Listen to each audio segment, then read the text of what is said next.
Sevgili dostlar, bugün size harika, farklı ve sevebileceğimiz, çocuklarımızın da bizim de sevebileceğimiz harika bir tavuk tarifi yapacağım. Şimdi bakın böyle bir tane benim göğsüm var. Tüm tavuk göğüs. göğüs. Tavuk göğüs. Şimdi bunu şöyle ortadan ikiye kesiyorum. Sevgili dostlar. Şimdi de şöyle ne yapacağım?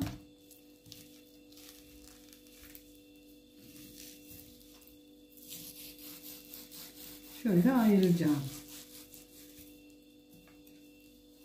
Benim tavuğum biraz buzlu. Buzlu olunca daha bir güzel kesiliyor. Şu şekilde keseceğim.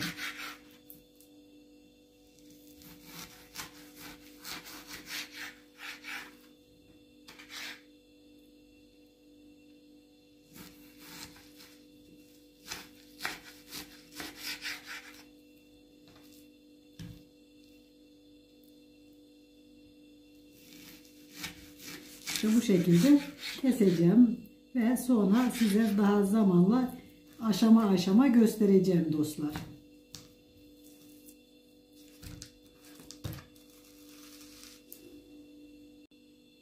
Çörek otumuz var, pul biberimiz var, kimyonumuz var, şekerimiz var, kekiğimiz var, zerdeçalımız var, tuzumuz var.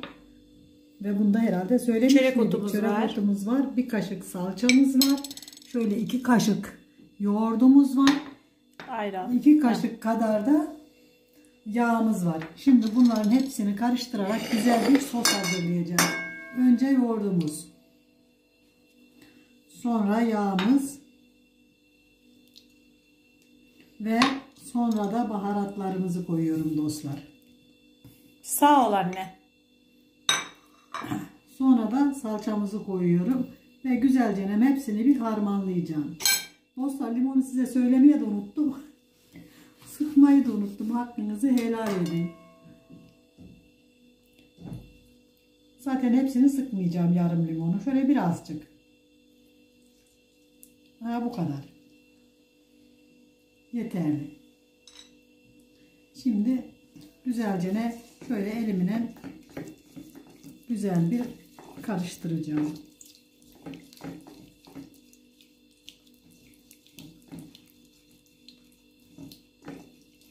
Bakın dostlar, şöyle güzelce batırıp kenarına koyuyorum sosumuzu. Her yerine batırıyorum sosumuzu. Böyle koyuyorum.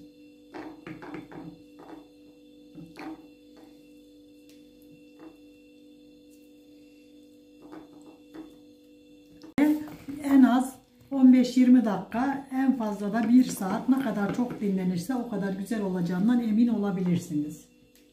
Şimdi ellerimi yıkamaya.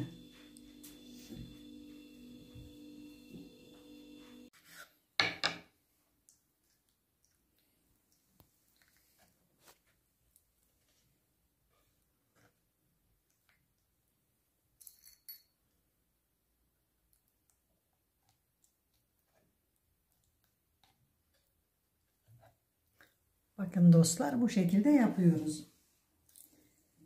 Yapılışı hem güzel hem de kolay.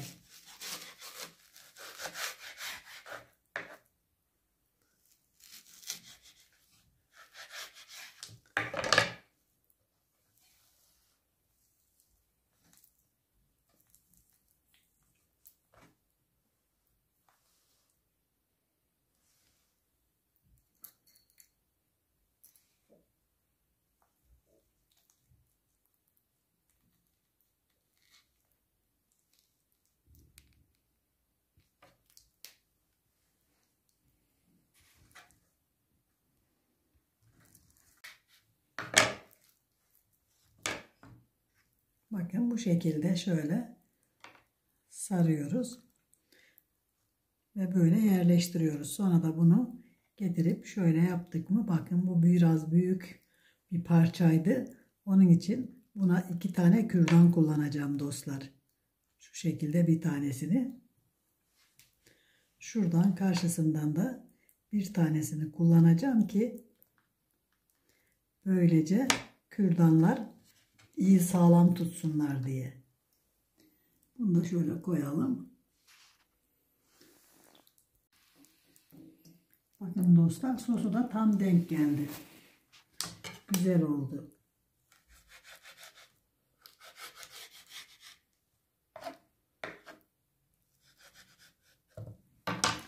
Şimdi şöyle güzelce de sarıyorum.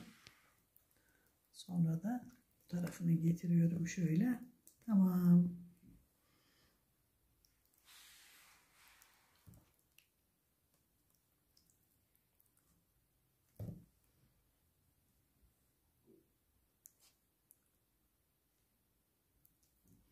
Biraz da bir tane de şu tarafından şöyle 2 tane yapayım ki güzel tutsun. Ve böylece tamam. Şimdi tamam.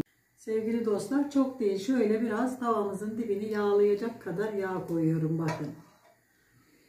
Şöyle güzelce her yerine yağımızı değdiriyorum. Ve şimdi hazırlamış olduğumuz bakın bu şekilde şöyle sıralıyorum.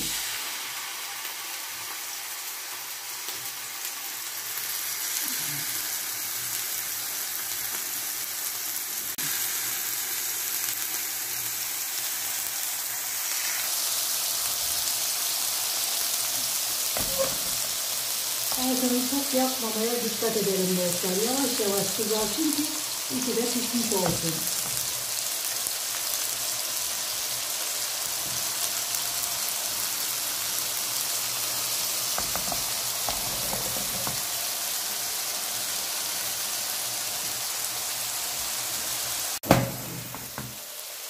Mümkün olduğu kadar kısık ateşte olursa dostlar içi dışı her yeri güzel pişer.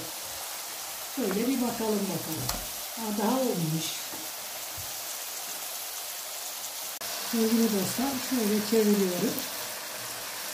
Bakın güzel güzel kızaracaklar Allah izin verirse. Çevire çevire kızartalım iyicene.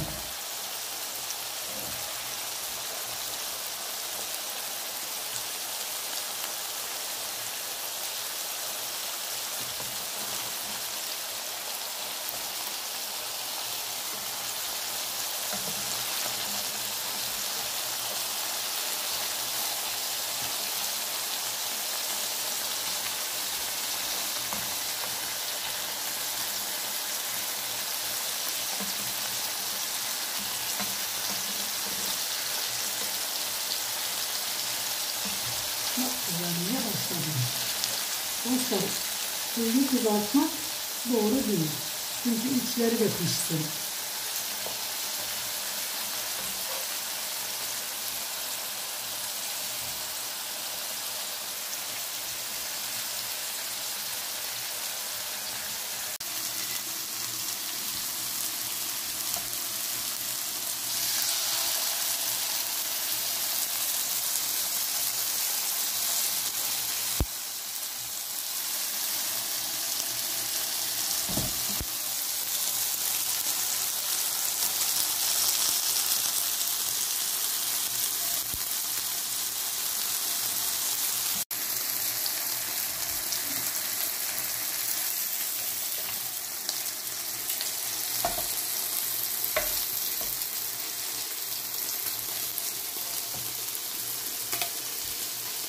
Bakın iki yüzü de nar gibi kızardı dostlar.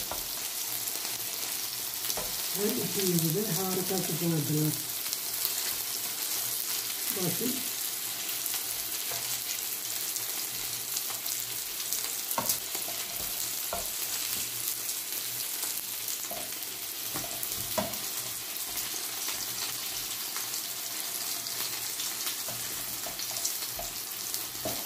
Güzel bir tavuk tarifi oldu. İnşallah sizler de yapar ve çocuklarınızla mutlu mesut yersiniz. Allah'ın herkesin evine birlik, güzel, huzur ve bereket versin. Allah her şeyden önce sağlık, sıhhat versin. Kab olabilir. İlla böyle kab olması gerekmiyor ama yağlayalım ki yapmış olduğumuz pilavlarımız yapışmasın diye. Yoksa başka bir şey değil. Eğer yağlamazsak pilavımız yapışır ve güzel çıkmaz. Böyle.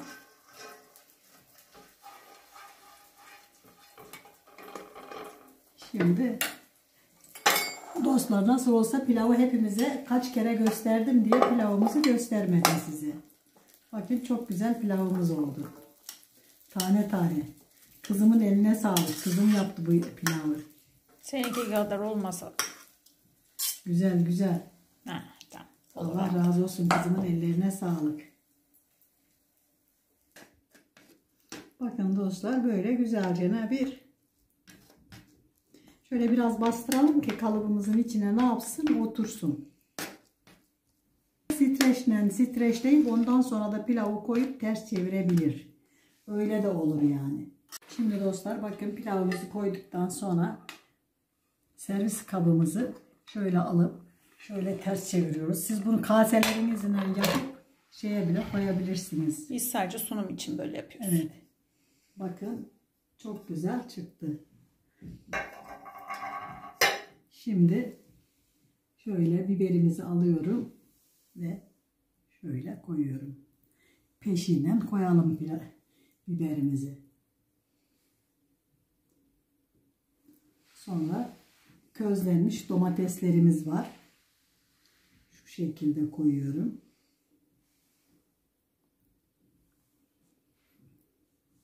Sonra şöyle izine lütfen dostlar, isteyen çöplerini çekebilir. Çıkaramadım. Neyse.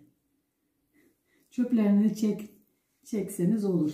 Çocuklar şöyle bakın dostlar.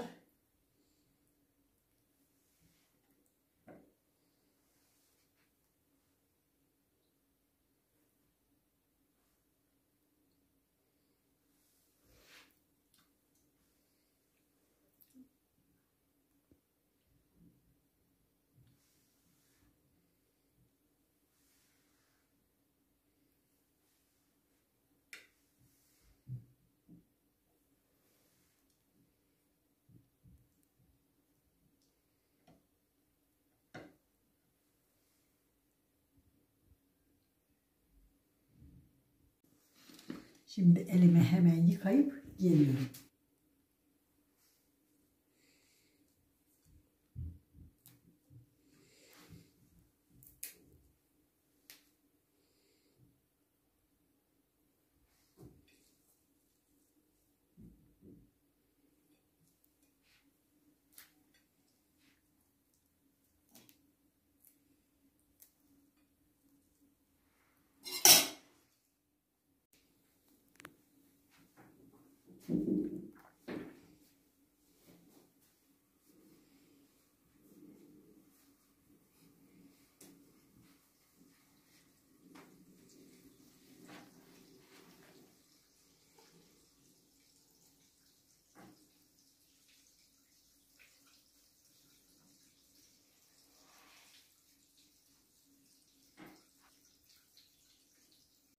Sevgili dostlar, bakın yine harika bir şey çıktı ortaya.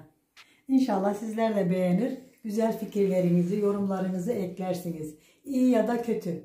Her şeye razıyım. Yeter ki sizler bana eksiğimi söyleyerek beni daha güçlendirirsiniz. Tabii ki de eksiğimi söyleyeceksiniz ki ben bileceğim, ona göre tedbirimi alacağım. Hoşça kalın, dostça kalın, Allah'a emanet olun. Kanalımızı Facebook, Instagram, Pinterest, Twitter gibi, WhatsApp gibi medyalarınızdan, sosyal medyalarınızdan, telefonlarınızdan bizi paylaşırsanız seviniriz. Kanalımıza gelmeyi, beğenmeyi, abone olmayı unutmayın. Bu ve bunun gibi daha birçok nice güzel tarifleri oynatma listelerimizde bulabilirsiniz.